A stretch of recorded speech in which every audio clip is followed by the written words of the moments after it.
Olá, pessoal! Nesse nosso segundo vídeo de ética, nós vamos dar prosseguimento ao estudo dos conceitos gerais e fazer relações de ética com moral, ética e justiça, ética e o direito, e os princípios éticos aplicados na sociedade. Bom, nós percebemos pelo vídeo anterior que não existe a ética, mas existem as éticas.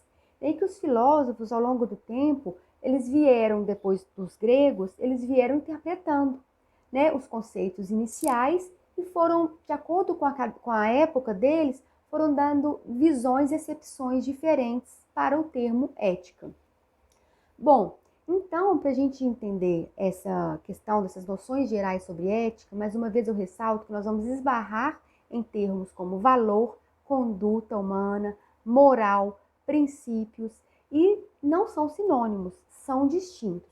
Porém, nós temos que compreender primeiro essa acepção da palavra ética como um todo, para que depois a gente possa perceber e identificar onde que entram esses outros conceitos no estudo da ética. Por exemplo, no século V a.C., no período clássico da filosofia grega, os filósofos eles ampliaram, né, as suas áreas de reflexão para poder abranger as questões morais. Porque naquela época, na antiguidade, o sujeito moral ele não podia ser compreendido em sua totalidade, né, em sua completa individualidade, como ele é compreendido hoje. Então, os gregos naquela época, eles eram, antes de tudo, cidadãos, membros de comunidade, e a ética, para eles, estava relacionada à política. Inúmeros são os diálogos, por exemplo, em que Platão descreve as discussões de Sócrates a respeito das virtudes e da natureza do bem. Nele, ressalta a convicção de que a virtude identifica-se com a sabedoria e o vício com a ignorância. Portanto, a virtude pode ser aprendida. Então, em relação ao vício e à virtude, o que se entende, né, a partir dessa noção é de que tanto a virtude como o vício, eles podem ser adquiridos, eles podem ser aprendidos pelo homem. Não significa que um ser, ele já vai nascer, um ser humano, né, um sujeito, ele já vai nascer com a sabedoria para ele ter o vício, ou com a ausência de sabedoria para ele ter as virtudes. Se a sabedoria, ela se identifica, né, se a virtude se identifica com a sabedoria, significa que por meio do conhecimento, por meio da sabedoria, alcança-se a virtude.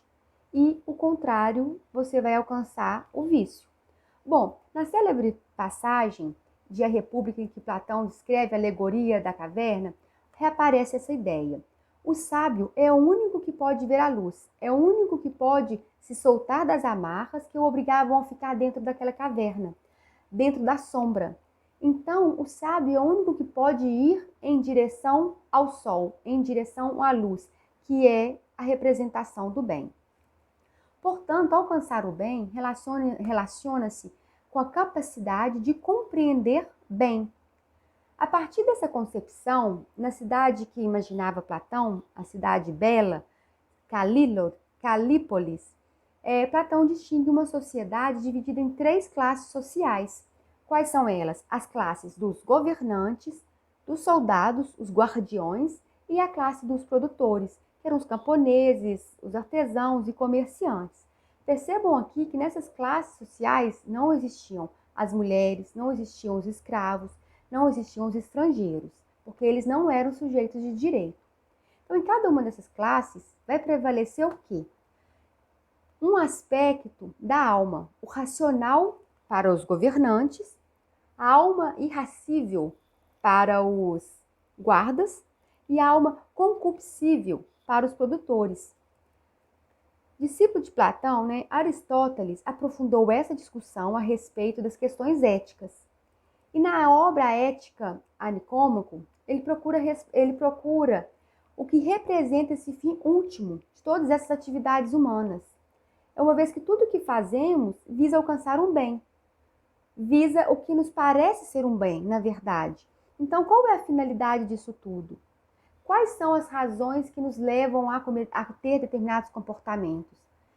É um bem, mas é o bem que nós acreditamos ser. Bom, então examinando todos esses bens desejáveis, tais como os prazeres, a riqueza, a honra, a boa fama, observa que eles visam sempre outra coisa e não eles mesmos. Então, quando nós estamos almejando prazeres da carne, riqueza material, ter uma boa imagem, uma boa fama, um nome a zelar, na verdade, nós não estamos almejando isso propriamente, mas uma outra coisa. Então, em relação à questão da virtude, para compreendê-la nesse contexto, é preciso destacar que a vida humana não se resume ao intelecto e encontra sua expressão na ação, ou seja, é uma atividade bem realizada. O objetivo, então, é, portanto, combinar certo modo de vida com um princípio racional. Em relação ainda à virtude, por exemplo, a função de um tocador de lira é tocar lira. E a função de um bom tocador de lira a função de um tocador de lira é tocar lira. A função de um bom tocador de lira é tocar bem lira. Ou seja, o bem é a atividade exercida de acordo com a sua excelência ou com a sua virtude.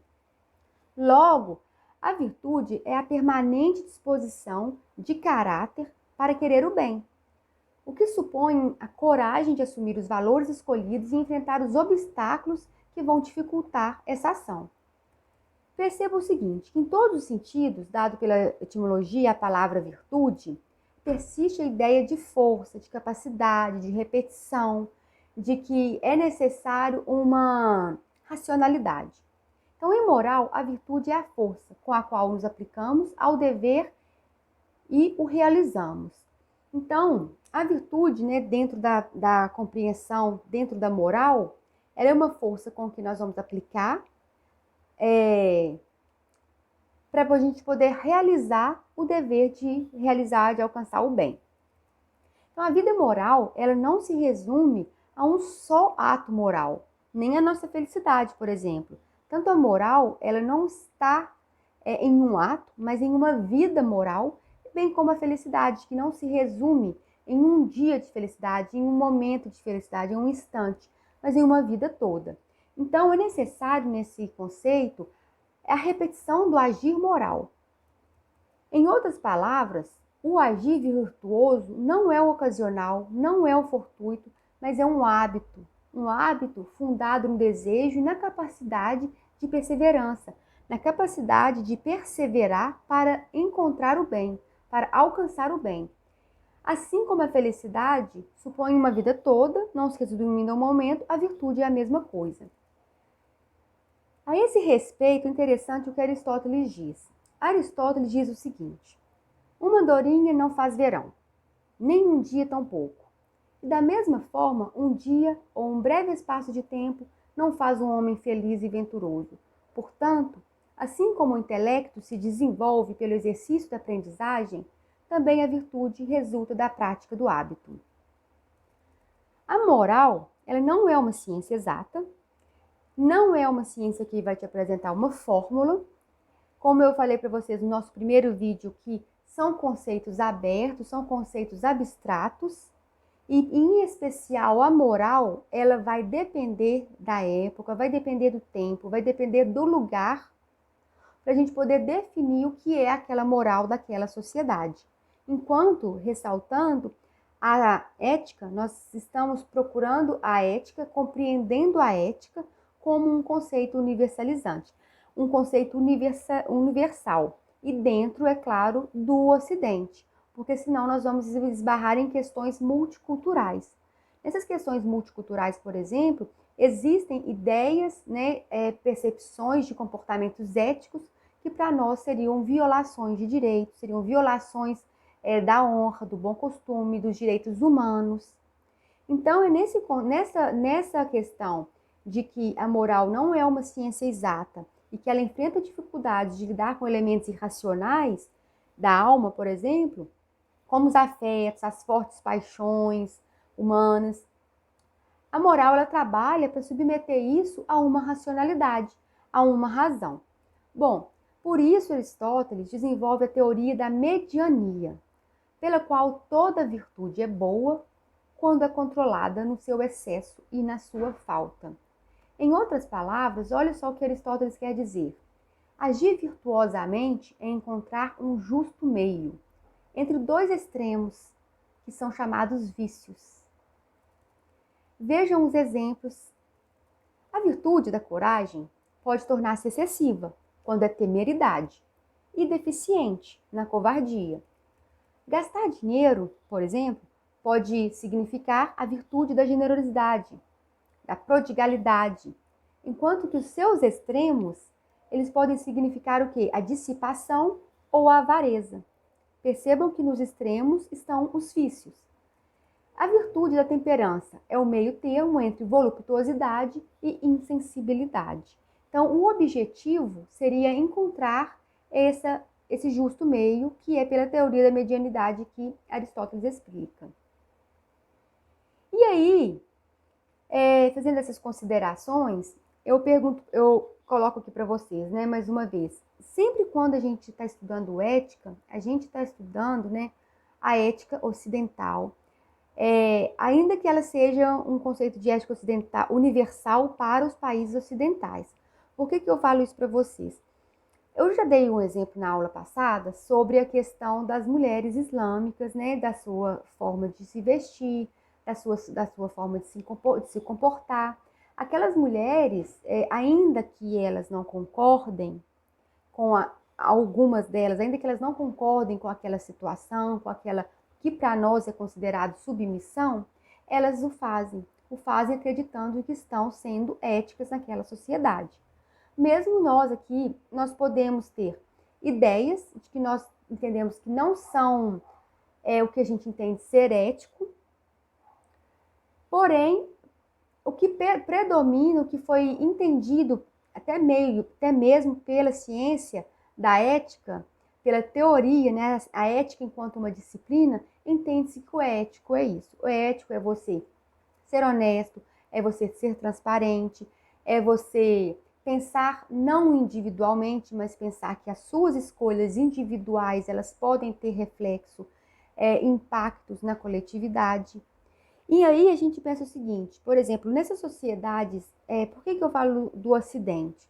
Se a gente parar para pensar em culturas, né, em outros modos de cultura dos países orientais, nós vamos ver que muitos desses padrões de comportamento, de códigos de honra, códigos de conduta, eles vão esbarrar nos nossos direitos humanos, no que nós entendemos, no que nós compreendemos por direitos humanos, em especial depois da Segunda Guerra Mundial, que nós no Ocidente tivemos que construir um rol de direitos, né, pautados na dignidade da pessoa humana, para que nós possamos estabelecer regras de direitos entre os povos, por exemplo, para evitar a guerra, para evitar explorações.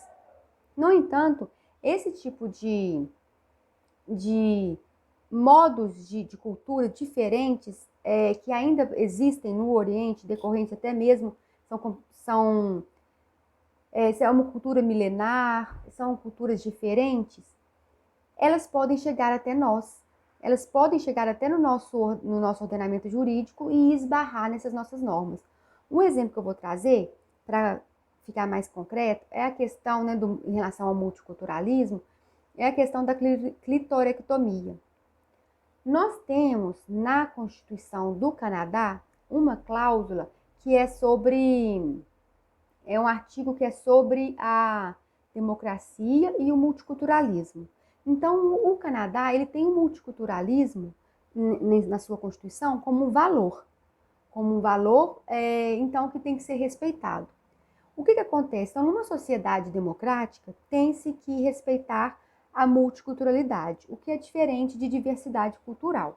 Bom, enfim, mas a partir do momento em que uma sociedade, uma comunidade ou famílias saem do Oriente e vão, por exemplo, para o Canadá, para ter uma vida lá no Canadá, e elas têm aqueles modos de vida, aquela cultura que vai esbarrar na nossa cultura padrão, que é um exemplo, a clitorectomia. Em que consiste a clitorectomia?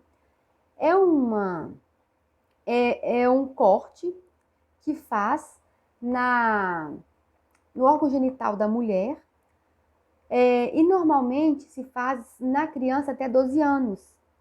Por quê? Isso é uma condição para ela se integrar na sociedade dela, na comunidade. Então a mulher, para eles lá, a partir dessa cultura, a mulher só vai ser aceita pelos seus pares, ela só vai ser considerada digna se ela passar por essa cirurgia. Muitas vezes essa cirurgia ela é feita de forma precária e ela também atrapalha a mulher a ter prazer nas relações sexuais. Só que o prazer para eles não é um valor. A integridade física da mulher, como existem outras situações também, ela não é um valor que deve ser preservado para os fins como nós conhecemos. Então, quando chegam famílias, comunidades inteiras que estão vivendo no Canadá e elas querem praticar esse ato, começa a ter um conflito aparente de valores. Por que um conflito aparente de valores? Porque se nós temos essas minorias lá no Canadá, considerando que elas são uma minoria lá, elas querem praticar isso. Se elas têm duas alternativas, é como se fosse a questão do aborto clandestino. Elas têm duas alternativas. Ou elas vão fazer esse corte com um médico, ou elas vão fazer de uma forma precária, que pode ter infecção, a criança pode morrer, ou sem anestesia, de uma forma muito dolorosa para a mulher. E aí, como o Canadá vai responder a essa demanda? A esse valor, a esse padrão de conduta deles? Uma vez que o Canadá, ele tem na sua Constituição o multiculturalismo como valor. Então, ele vai permitir com que os médicos de lá façam isso? A corrente majoritária que tem de estudos é de não permitir essa prática. No entanto, quando não se permite essa prática, de uma certa forma pode ferir essa cláusula do multiculturalismo enquanto um valor. Porque quando você pensa em multiculturalismo, você não está restringindo ao seu conceito de cultura, com o conceito ocidental de cultura. Você está pensando em várias culturas. E aí surge esse conflito aparente de valor, e as mulheres que podem pagar por um médico particular, elas podem sair do Canadá e voltar para o seu país de origem e realizar essa prática lá, elas vão fazer, quando o governo do Canadá não permite. Mas e as mulheres que ficam lá? E eu ainda digo mais, dentro desse grupo minoritário, que tem o grupo maioritário seria, por exemplo, a sociedade do Canadá. O grupo minoritário seriam essas pessoas com essa cultura islâmica, por exemplo, que iriam para o Canadá e viver lá. Então, essa comunidade minoritária, dentro dela, existem também grupos minoritários. Existem também mulheres que querem sair dessa comunidade e não querem passar por esse tipo de ritual. Mas existem também aquelas que querem. Como o Estado vai responder para essas que querem? Porque essas que querem, muitas vezes elas entendem que só assim elas serão dignas de estar na cultura delas, só assim elas serão aceitas. E se o Estado diz para elas que elas não podem porque isso fere os direitos humanos, e a questão do multiculturalismo que está previsto na Constituição do Canadá? Então, isso é uma provocação, é um tema extremamente polêmico, que não existe assim um pensamento pacífico, inclusive estudos médicos, né, Sociedade Médica do Canadá, os artigos que eu já li, que eu acompanhei sobre esse tema, eles demonstram que os médicos não são a favor. São várias questões que giram em torno, mas eu deixo aqui para vocês a título mesmo de provocação e de reflexão. Como que são os valores na sociedade e como que essa questão do comportamento, do padrão de comportamento em um lugar ele pode variar no outro, e como a gente tem que lidar com como a gente tem que administrar essas questões dentro da norma, né? Dentro da nossa norma positivada, da nossa norma costumeira, por exemplo. Bom, então aí eu tô falando de normas costumeiras, né, ou de normas positivadas. Eu volto àquela pergunta que eu deixei para vocês no final do nosso vídeo. Qual é o papel do direito nessa relação de condutas e comportamentos? Então, o papel do direito é o de impor condutas obrigatórias, sempre ligadas à ética. Hoje em dia, por exemplo, nós temos o princípio que vai ser um princípio fundante da nossa Constituição, um princípio fundante das nossas normas. tanto das leis extravagantes, das leis ordinárias, que é o princípio da dignidade da pessoa humana. Então, o direito ele vem para impor condutas obrigatórias e para essas condutas, quando elas são descumpridas, ele vai colocar penas. E aí, a dignidade da pessoa humana, quando ela aparece como valor fundante, ela é como se fosse também um limite. Um limite para o legislador não ferir a dignidade da pessoa humana. Então, a gente pode construir normas a partir de valores sociais, mas essas normas não podem lesar, né, o próprio princípio fundante. Então, um exemplo que eu trago para vocês de valor que vai variar no tempo e no espaço. O crime de adultério. O crime de adultério, o adultério já foi considerado crime no Brasil. Hoje não é mais, em decorrência da mudança de valor da sociedade. Então, quando se pensa em ética, por exemplo, tem que se pensar também quando se pensa em ética e direito, tem que se pensar também na dignidade da pessoa humana. E aí, essa questão ela vai aparecer, por exemplo, em algumas disciplinas do direito que a gente estuda. Por exemplo, no direito civil. No direito civil, a gente vai encontrar alguns princípios baseados na ética, como o princípio que rege todo o Código Civil de 2002, que ele traz princípios contrários ao de 1916, que é o princípio da eticidade, da socialidade, da operabilidade. Então, esses princípios, eles demonstram que o próprio legislador está procurando também alcançar também essa ética. Quando ele coloca o princípio da eticidade como um dos princípios do direito civil, significa que as condutas entre as pessoas, entre os particulares, as relações privadas, elas têm que ser pautadas na ética também. Tem que ser pautadas na transparência, na boa-fé.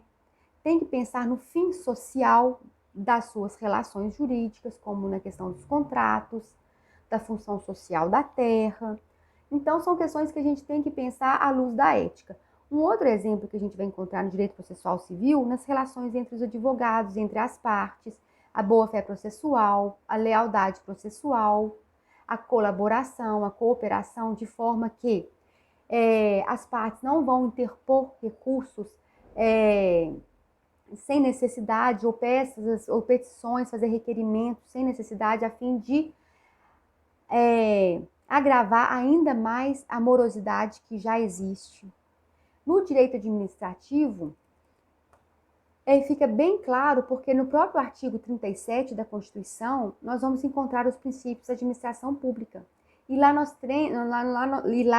temos os princípios da legalidade, impessoalidade, moralidade, publicidade e a eficiência e a supremacia do interesse público sobre o particular.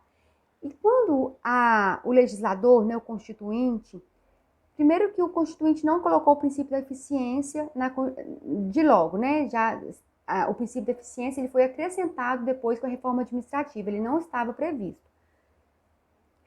Mas o legislador constituinte, quando ele colocou o princípio da moralidade, o que ele estava pensando? Não era uma moralidade do sujeito, do indivíduo, do servidor público. Era uma moralidade administrativa. Era uma moralidade de uma coletividade, pensando noutra coletividade.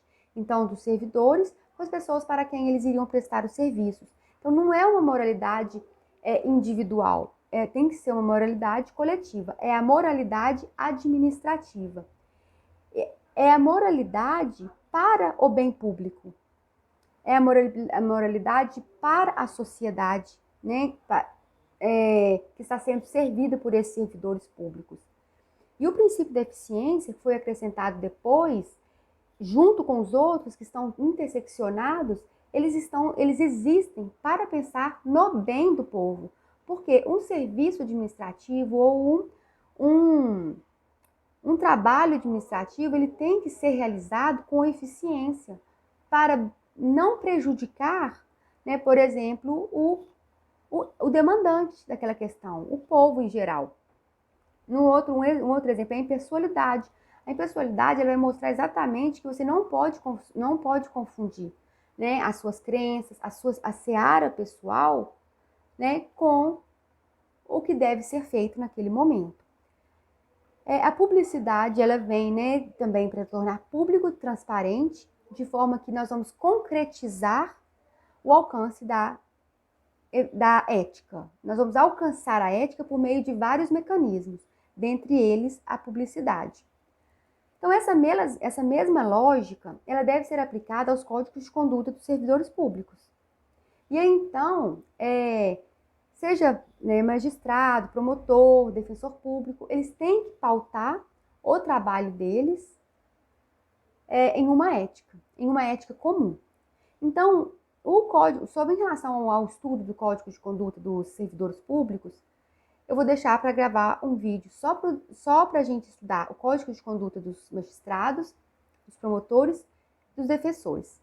E eu gravo esse vídeo para a próxima aula, tá bom, gente? Então, um abraço para vocês e mais uma vez, muito obrigada.